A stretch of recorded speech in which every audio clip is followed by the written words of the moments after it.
Board Game Geek Origins 2019. I am here with Jessa. Hi. WizKids, what do you got for us? We have a lot of exciting games, so this is actually the one I am the most excited about. Like, I've been dying to tell everybody about this game because it's fantastic. You got the whole universe to tell. Yay! So this is called Hako Onna. This was a game that was released in Japan a few years ago, and it was very popular. It was insanely popular.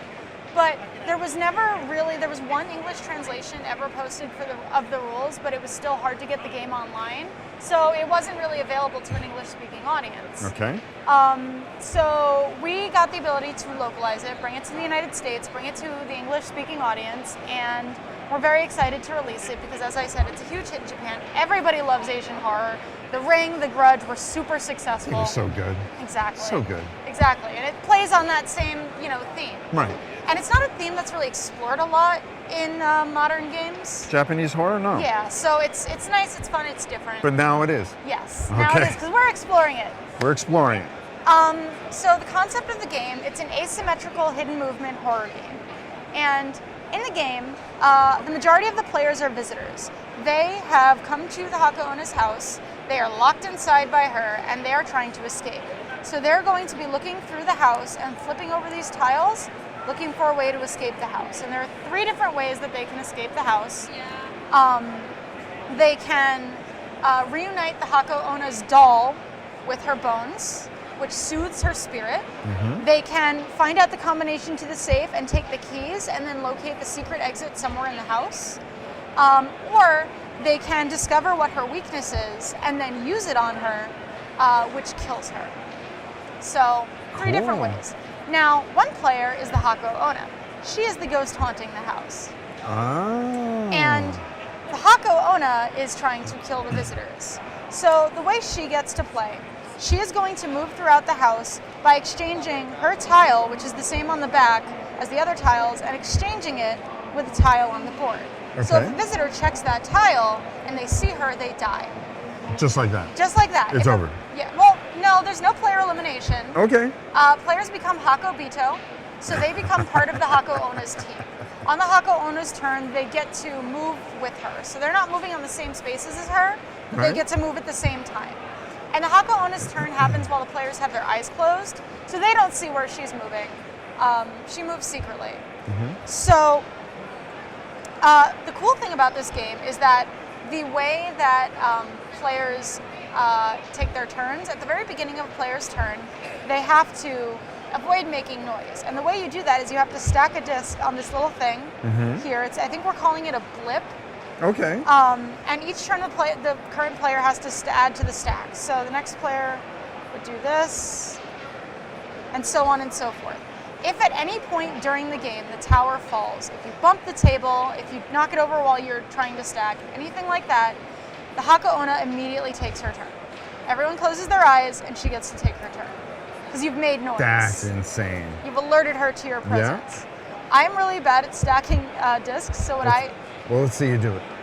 Well, I have nails, and that's the problem. The first Okay. time we tested this, I had even longer nails. There's 2. Okay. The third one always has to be the one with the little blip on it, and it always has to be face down. No. So this you is can also do the this. easy mode one. There's a bigger one that's You harder. can do this. Oh. Yeah.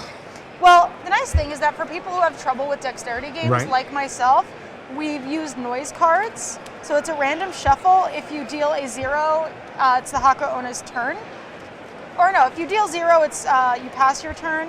And I think it's if you deal a 1, the Hako Onna takes her turn. Okay. So it's the same concept. It's a little more random. It's less skill-based, but it does allow for people who maybe have trouble with their fine motor skills to be able to play and enjoy the game without having to worry about ruining the game for themselves by constantly knocking the tower over. Gotcha.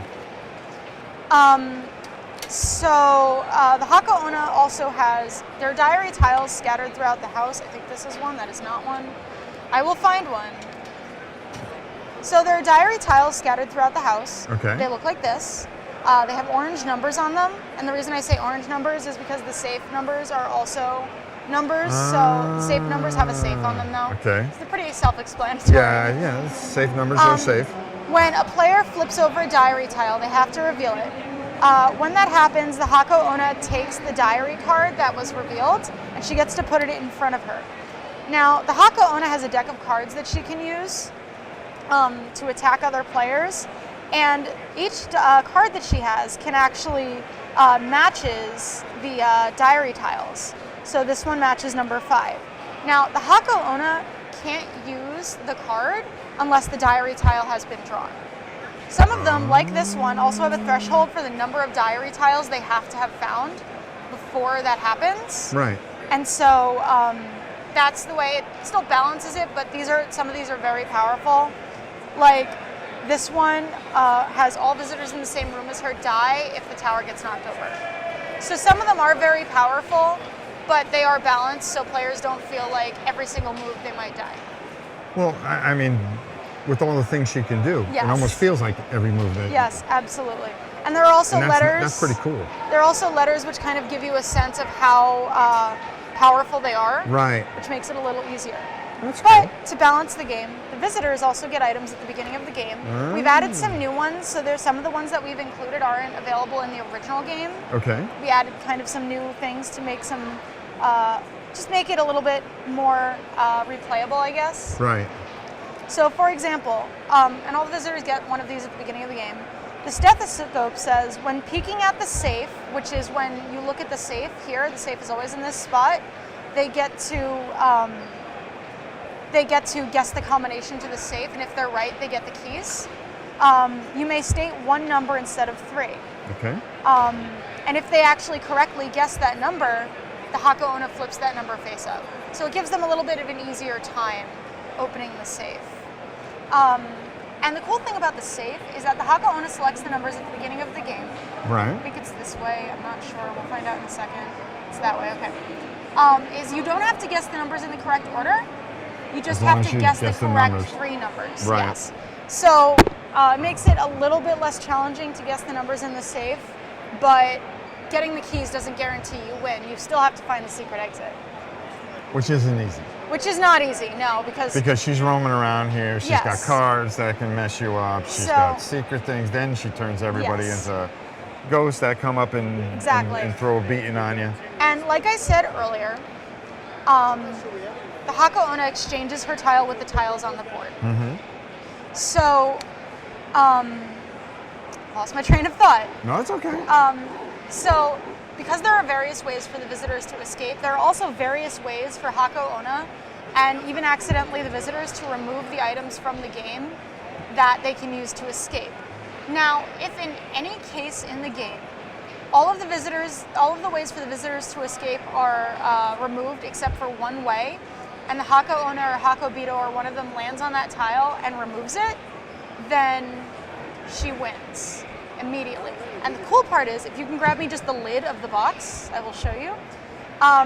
When she wins during her turn, so everyone's eyes are still closed, she flips over the inside of the box, and I'll show that on the table in a second, and holds it inches from the visitor's face, so that when they open their eyes, they see her staring at them, and it says game over.